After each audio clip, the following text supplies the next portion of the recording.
Hello everyone, I'm Niall Paterson and welcome to the Sky News Daily. Today, let's talk about Suella Braverman because guess what? She's in trouble once again. I jest, of course, because the more eagle-eyed of you will have noticed that the Home Secretary is never too far away from a headline on the front pages. You might remember her thwarted leadership ambition. She got to the second round of the Conservative leadership contest and then decided to help out Rishi Sunak. You'll be very well aware of her plans to send people to Rwanda and, of course, her strategy to stop the boats. But now, she finds herself in hot water over a speeding fine. Did you ask civil servants to put you on a one-on-one speeding course? In relation to the process, I'm focused on delivering for the British people, do my job as Home Secretary. What I will say is that, in my view, I'm confident that nothing untoward has happened. Now, what we know, and facts are still emerging, is that way back in 2022, when she was the Attorney General, she was caught speeding.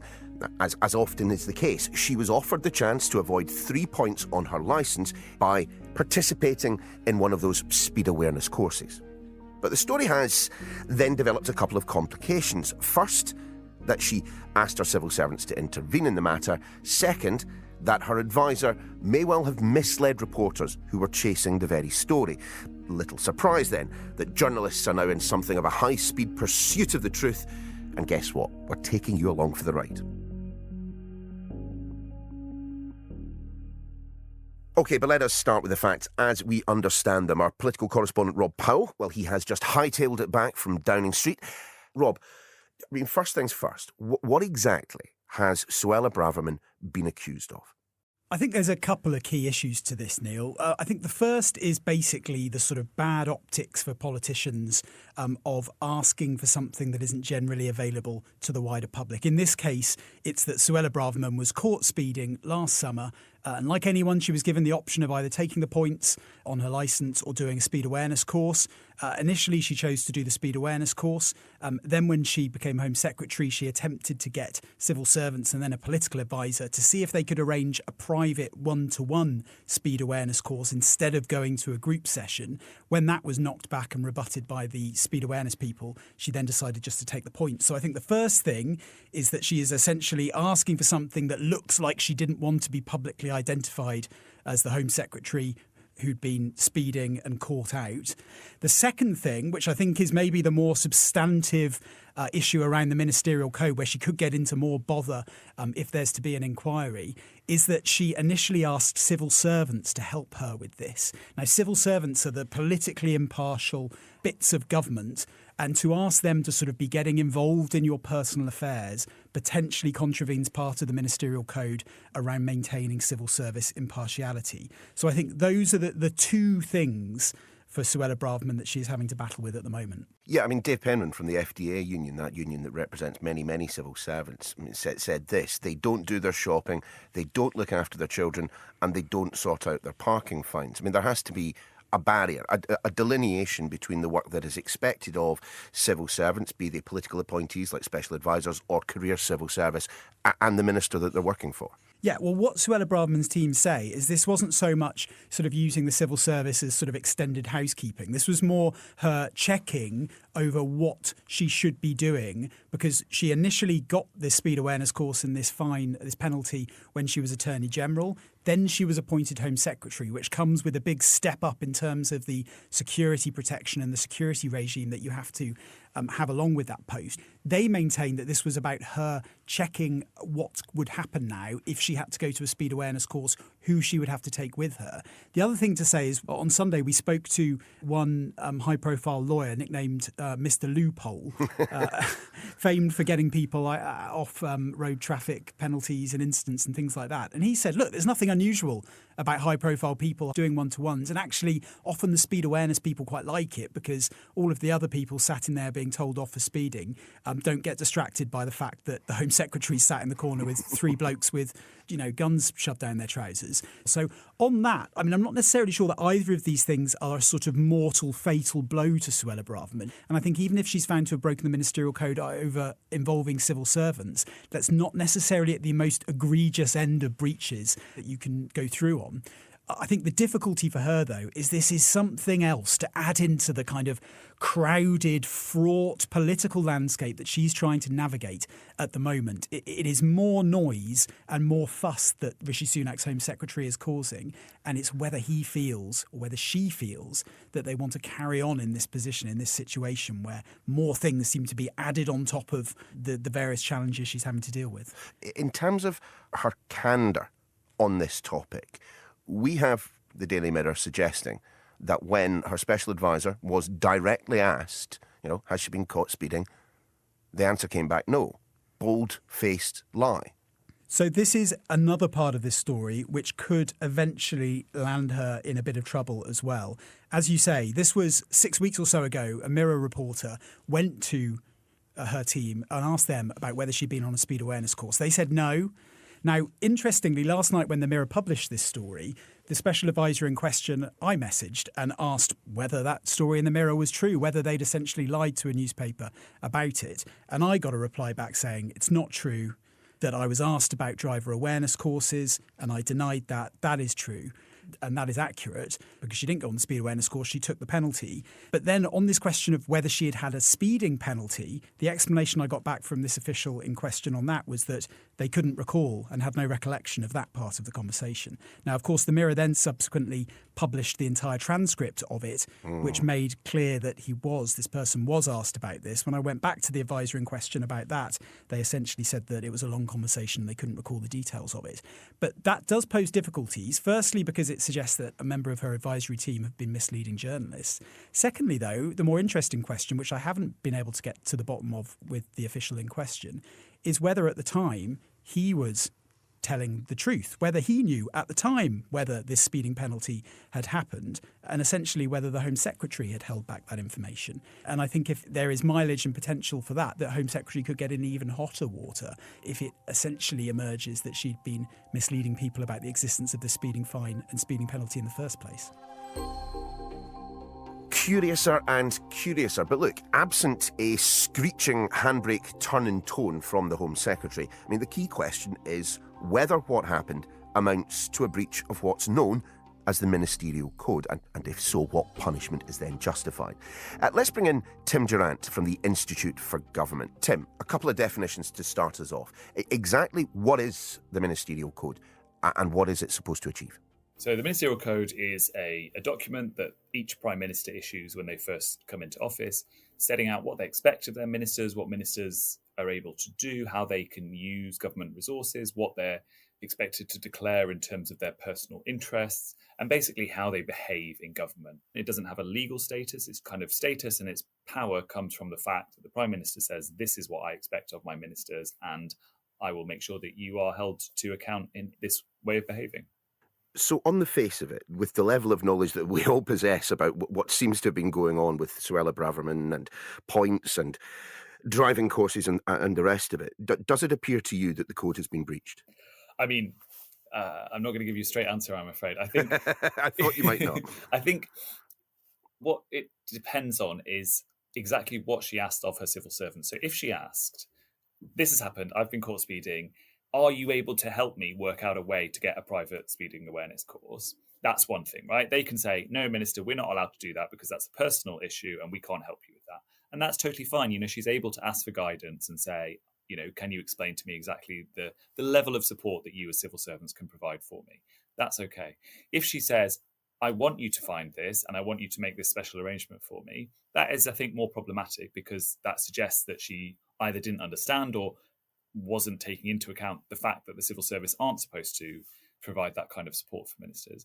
But at the end of the day, the civil service quite rightly said, I'm sorry to Home Secretary, we cannot do that for you. We work for the government. We are not able to support you in this personal issue that you're dealing with. So actually, I think it depends very much on the kind of the tenor of the request that was made. I think another question that needs looking into is what exactly she told her special advisors to say. And I think that's potentially more interesting, right? So why more problematic? Because she is the kind of boss of that special advisor, she's the manager, and there is a requirement on special advisors to be honest, and there is a requirement on ministers to be honest. And if there is a kind of explicit attempt to kind of hide this information, that I think does raise questions about whether or not potentially the special advisor code or the ministerial code was breached. But with all of these potential breaches, what it's ultimately going to come down to is the Prime Minister's judgment. Just on that topic, because as you've already mentioned, the ministerial code is not a legally binding document. Same, I presume, would be the case for the SPAD code as well. Yep. So everything ultimately then, is, as you say, comes down to the judgment of one individual, the Prime Minister, presumably with some input from his ethics advisor. Absolutely. So Laurie Magnus is the PM's advisor on ministerial interests. And if the PM asks him to undertake an investigation, he can talk to the Home Secretary, he can talk to her team and say, okay, what was the nature of the conversations that were had? Can you explain who asked what and what happened? He would then write that up into a report, which he delivered to Rishi Sunak. But it is Rishi Sunak's decision. Yeah, you're sorry to interrupt. Let's just be absolutely clear here. This investigation does not start. So Laurie does not begin any form of work unless Rishi Sunak goes, well, I'd like you to look into this. It is his decision. The decision is entirely and solely within his purview. Absolutely. So Laurie could say, Prime Minister, I think I should look into this. And the expectation, I think, would be that the Prime Minister would say yes. But as you say, it's his decision. He could say no. We have had Prime Ministers ignore their ethics advisor, haven't we? Absolutely. Boris Johnson ignored the findings of one of his advisors who then resigned. So the investigation may or may not even happen. But if it does happen, at the end of it, Sir Laurie Magnus will write this report and deliver it to the Prime Minister. And again, it is the Prime Minister's decision. Okay, based on what you have told me, I think this is or is not a breach of the ministerial code. And if it is, then this is the kind of sanction or sort of outcome that I want in this case. So it all comes down to the PM and kind of his relationship with the Home Secretary, the kind of political considerations that he will be making. Okay, there is no kind of if X, then Y as written into the code.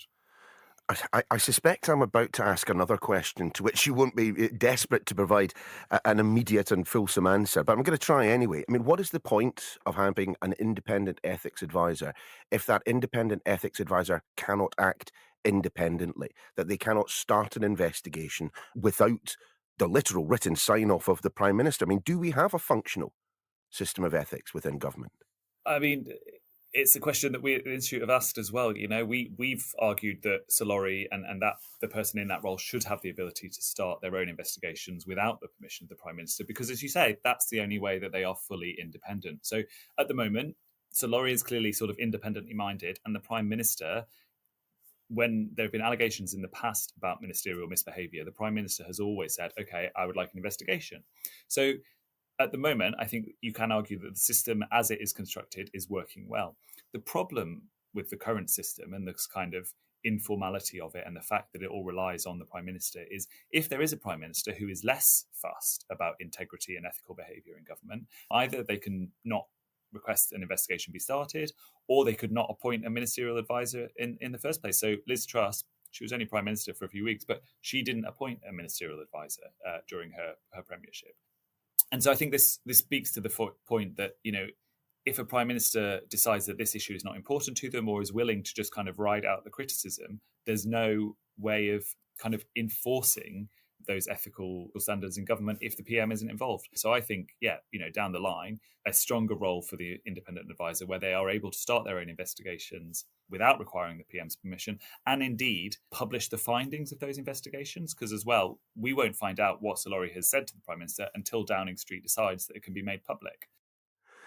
See, here's the thing, Tim. I'm old enough and ugly enough to remember a time when, you know, we never even got this far into the process, that cabinet ministers who'd been caught with their trousers down would just resign. They would hand the letter into number 10, leave cabinet, spend a year in the wilderness and then come back to another cabinet job, you know, 12 to 18 months later. I mean, have you ever known a political period like this? Dominic Raab investigation, the Suella Braverman thing that's going on, Partygate and so on, ministers hanging around in positions that they were clearly not suited for and frankly in a previous age would have resigned from the post in disgrace.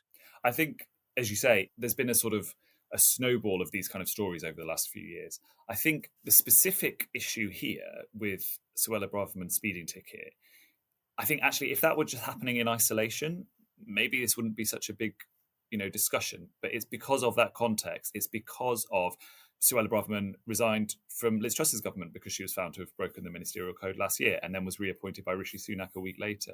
She's also the Home Secretary and she was Attorney General when the speeding happened. So these are two roles that are all about kind of law and order and upholding the law. And so, that kind of raises questions about, okay, well, do we expect particularly high standards of people in those roles compared to anyone in public life? So I think you need to look at both the issue of what's been alleged, and again, we don't know the full details yet. There hasn't been a full investigation, but it's also bearing in mind that wider context, which I think perhaps has changed our expectations and meant that people kind of reach for the ministerial code or reach for a kind of ethical allegation in a way that perhaps if this was happening in 2018, people would have, asked a couple of questions, but we would have moved on.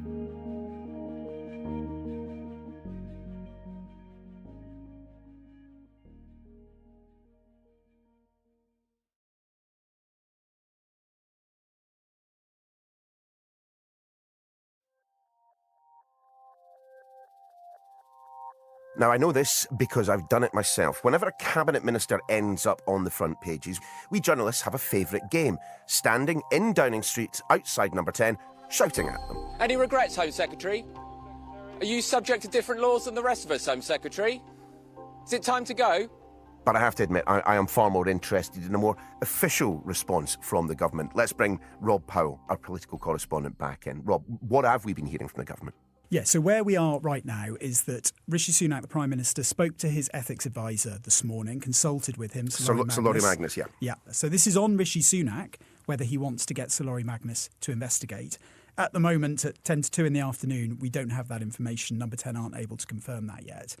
But clearly that comes with a big political judgment in that if he does decide to take some sort of action against Suella Braverman, he risks a degree of tension or a bit of a spat, if you like, with some of her supporters on the sort of more pro-Brexit right-wing side of the party. Yeah, I mean, look, this is certainly not happening at a politically opportune moment for either the Prime Minister or indeed the Home Secretary. A little later this week, we've got those immigration figures coming out, and frankly, we're all sitting here expecting it to be an eye-watering number. Yeah, and I think this is all massively relevant to what is going on with the Home Secretary at the moment.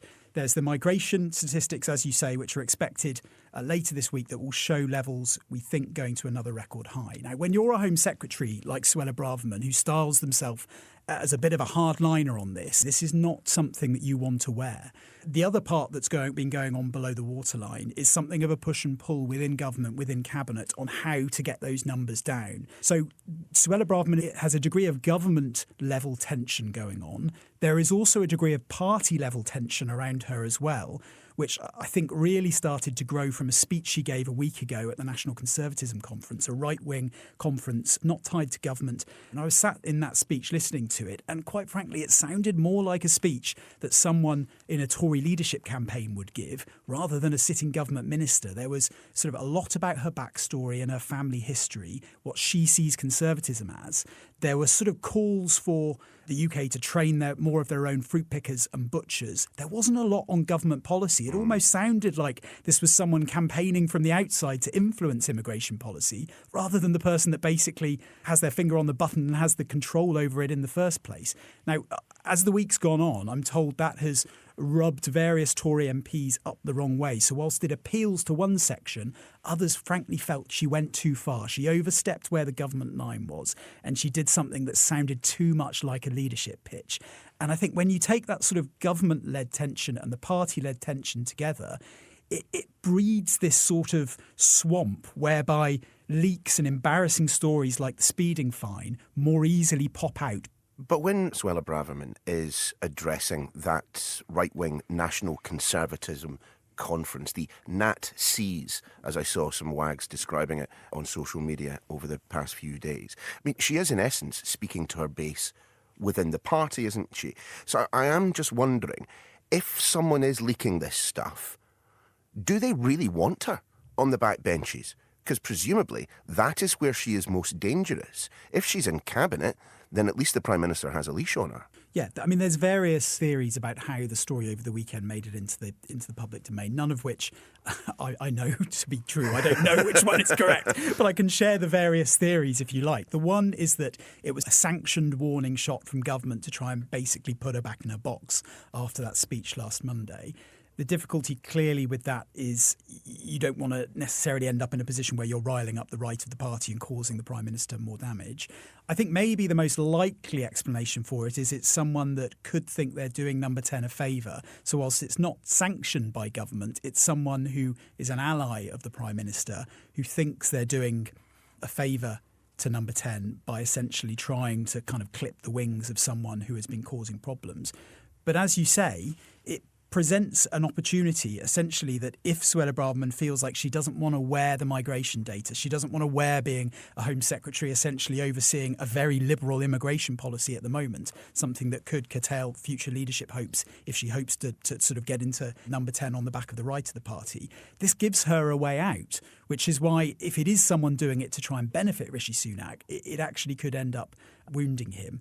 Of course, you try to read into where stories come from, and the reality of it is sometimes it's a bit of everything, and it's someone that maybe gets a little bit carried away in a bar or chatting with a journalist. So it may not be a sort of set conspiracy like this, but I think the fact that there are various explanations that pop up around it show that at the moment Suella Braverman is playing various levels of political games with various other opponents and people within her party, and I think it won't necessarily work out well for her, and it may not work out well for the Prime Minister either. My thanks to Rob Powell, Tim Durrant, and of course to you for listening to the Sky News Daily with me, Niall Paterson. This episode was produced by Rosie Gillett. Our editor is Philly Beaumont.